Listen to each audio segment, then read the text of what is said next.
Tales Under a Broken Sky, Episode 3 The Raven by Edgar Allan Poe.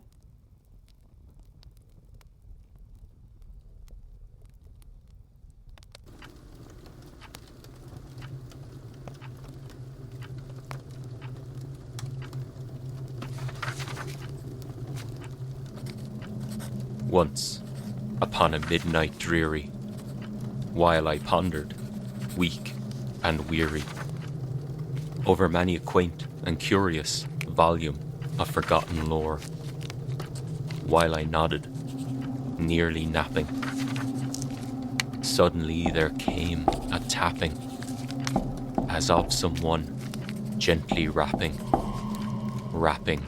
at my chamber door. "'Tis some visitor," I muttered, tapping at my chamber door. Only this, and nothing more.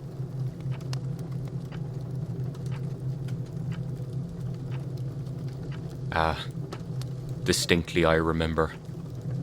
It was in the bleak December, and each separate dying ember wrought its ghost upon the floor. Eagerly I wished the morrow. Vainly I had sought to borrow from my books surcease of sorrow. Sorrow for the lost Lenore, for the rare and radiant maiden whom the angels name Lenore, nameless here forevermore.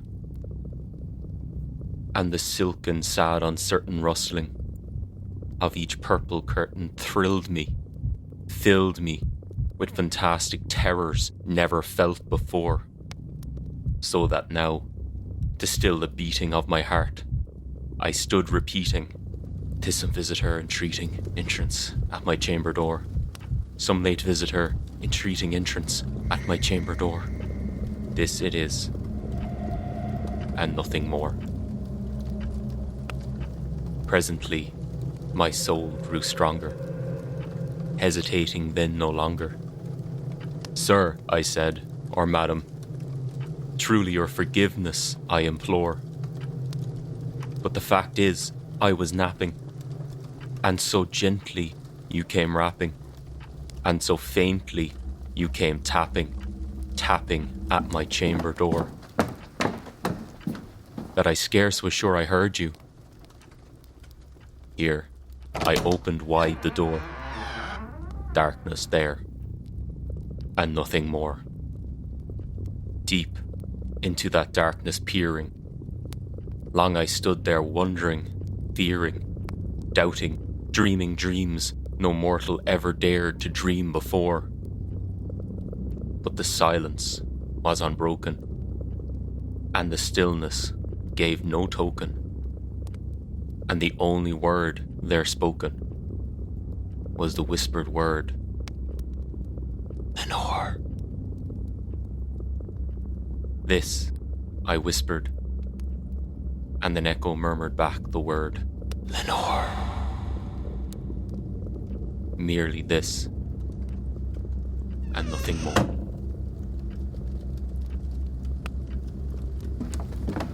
Back into the chamber turning, all my soul within me burning. Soon again I heard a tapping, somewhat louder than before. "Surely," said I, "surely that is something at my window lattice. Let me see then what thereat is, and this mystery explore. Let my heart be still a moment, and this mystery explore. 'Tis the wind, and nothing more." Open here, I flung the shutter, when, with many a flirt and flutter, in there stepped the stately raven of the saintly days of yore. Not the least obeisance made he, not a minute stopped or stayed he, but with mien of lord or lady, perched above my chamber door, perched upon a bust of Pallas, just above my chamber door, perched and sat. and nothing more. This ebony bird beguiling my sad fancy into smiling, by the grave and stern decorum of the countenance it wore. Though thy crest be shorn and shaven, thou, I said, art sure no craven, ghostly grim and ancient raven, wandering from the nightly shore. Tell me what thy lordly name is on the night's Plutonian shore. Quoth the raven, Nevermore. Much I marvelled this ungainly fowl to hear discourse so plainly, though its answer little meaning, little relevancy bore. For we cannot help agreeing that no living human being ever yet was blessed with seeing bird above his chamber door, bird or beast upon the sculptured bust above his chamber door, with such a name as Nevermore. But the raven, sitting lonely on the placid bust, spoke only that one word, as if his soul in that one word he did outpour. Nothing farther than he uttered, not a feather than he fluttered, till I scarcely more than muttered, other friends have flown before, on the morrow he will leave me, as my hopes have flown before. Then the bird said, Nevermore. Startled at the stillness broken by reply so aptly spoken. Doubtless, said I, what it utters is its only stock and store, caught from some unhappy master, whom unmerciful disaster followed fast and followed faster, till his songs one burden bore, till the dirges of his hope that melancholy burden bore, of nevermore. But the raven, still beguiling all my fancy into smiling, straight I wheeled a cushioned seat in front of bird and bust and door. Then, upon the velvet sinking, I betook myself to linking fancy unto fancy, thinking what this ominous bird of yore, what this grim, ungainly, ghastly, gaunt, and ominous bird of yore meant in croaking. Nevermore. This I sat engaged in guessing, but no syllable expressing, to the fowl whose fiery eyes now burned into my bosom's core. This and more I sat divining, with my head at ease reclining, on the cushion's velvet lining that the lamplight gloated o'er, but whose velvet violet lining with the lamplight gloating o'er she shall press. Ah, nevermore. Then, methought, the air grew denser, perfumed from an unseen censer, swung by seraphim whose footfalls tinkled on the tufted floor. Wretch, I cried, thy God hath lent thee, by these angels he hath sent thee, respite, and nepenthe from thy memories of Lenore. Quaff, O quaff this kind nepenthe, and forget this lost Lenore.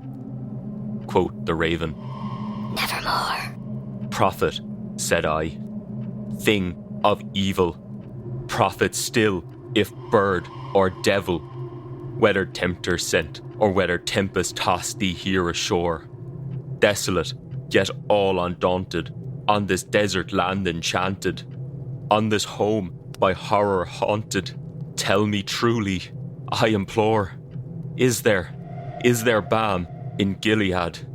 Tell me, I implore.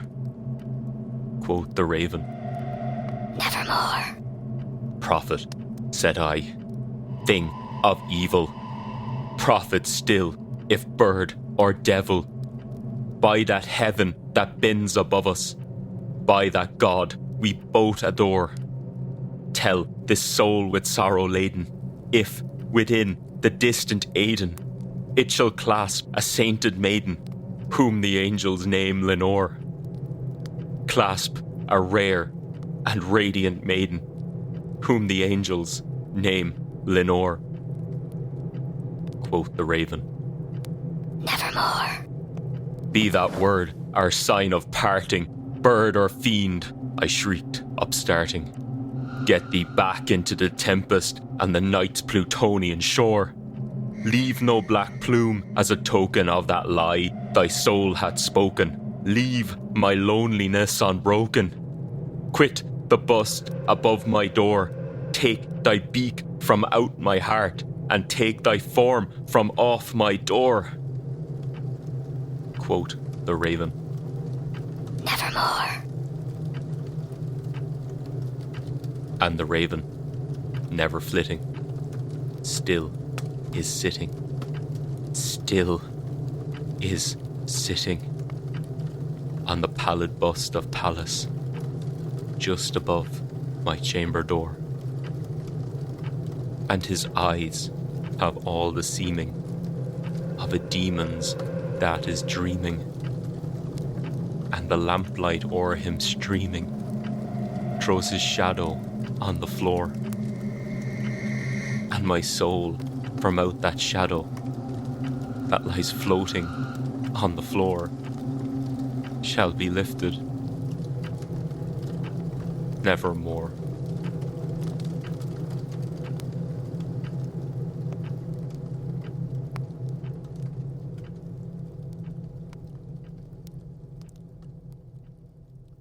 Good evening, folks, and welcome to episode 3 of Tales Under a Broken Sky. I am your host, Keith, and I hope you enjoyed this week's episode. Poe was one of my earliest introductions into the world of the weird, wonderful, and macabre. I distinctly remember reading a collection of his short stories from my local library when I was growing up, and the unease and uncertainty that followed me as I read through his work. There were definitely some sleepless nights thrown in as a bonus, as there often is when you are a child with an overactive imagination. But The Raven is one of those works that stands out to me. It was probably one of the first poems I read that was not just pretty verse on a page, but one that contained a story and narrative alongside deeper meaning. Even if in my early readings of it, I probably missed out on most of that. I always enjoy reading The Raven at a superficial level. Leaving symbolism aside for a moment, there is something satisfying in reading the poem at face value. For me, this reading hinges very much on the lines, "While I pondered, weak and weary, over many a quaint and curious volume of forgotten lore." I like to think, or imagine, that these books are the source of the narrator's disquiet, and the uneasiness displayed in the opening passages. Most of us, if presented with a knock at our door, wouldn't think twice and would probably move to answer it without second thought. But the narrator's need to reassure himself kindles something more ominous in me. Grief and loss can trigger many reactions in people. But what if, in this case, the narrator was prompted to take an action that caused this anxiety? What if his grief at his loss led him to those volumes of forgotten lore, and an attempt at summoning the spirit of his lost love, Lenore? Perhaps it was the desperate act of someone devoid of hope, a well-intentioned but ill-advised action. Are there really any other kind? That suddenly seemed to be backfiring.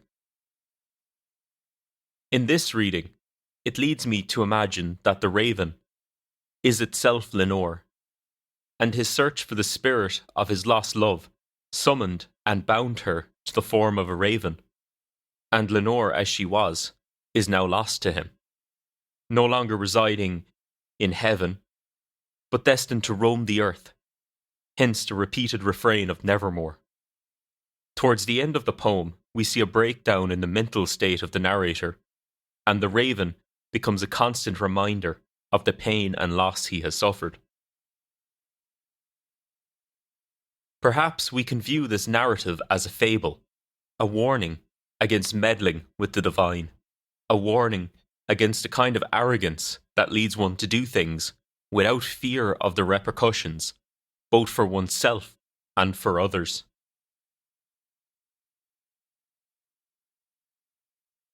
From a more metaphorical standpoint, the poem can also be seen as a journey through the stages of grief.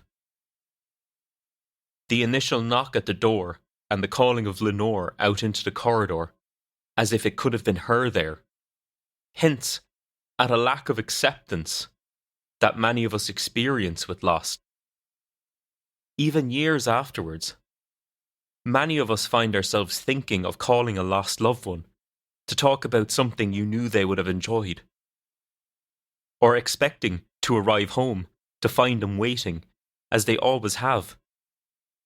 As the poem progresses, we see the narrator beg for freedom from the pain, then beg for reassurance that their loved one is in a better place, then grow angry at the lack of answers to questions they desperately need answered, before finally settling into a grudging acceptance, symbolised by the raven's persistent presence and shadow, that Lenore is lost to them. It's hard to analyse a poem such as this, as it has been done ad infinitum over the years.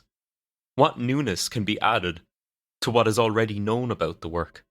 I like to view the raven as a kind of living memento mori, a reminder that we all must die, and its shadow at the end, a transient, fleeting thing that changes in intensity with the time of day, a reminder of what grief is really like. Sometimes, even years or decades after a loss, it can still hit you like a hammer. And some days, you almost forget about it, until suddenly that shadow appears, a constant and unwelcome companion, but one that is also a reminder that we grieve because we loved. And all of that time and those memories are more precious now in light of that loss. Contemplating death and being reminded of death is an uncomfortable experience, but we must also remember that there is no death without life, no grief without love, and no hopelessness without hope. And for me, this is the true power of storytelling. Until next time. Thank you for listening to episode 3 of Tales Under a Broken Sky. I hope you enjoyed this week's production as much as I enjoyed reading and recording it. If you did enjoy it, please consider subscribing to the podcast on your platform of choice and leaving a rating and/or review. Thank you again for your time. Stay tuned to hear a brief trailer for the next episode. Tales Under a Broken Sky, Episode 4, Virtual Hell.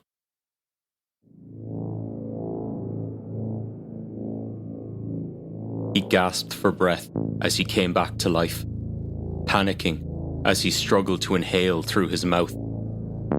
Had he come back to life, only to suffocate and die again?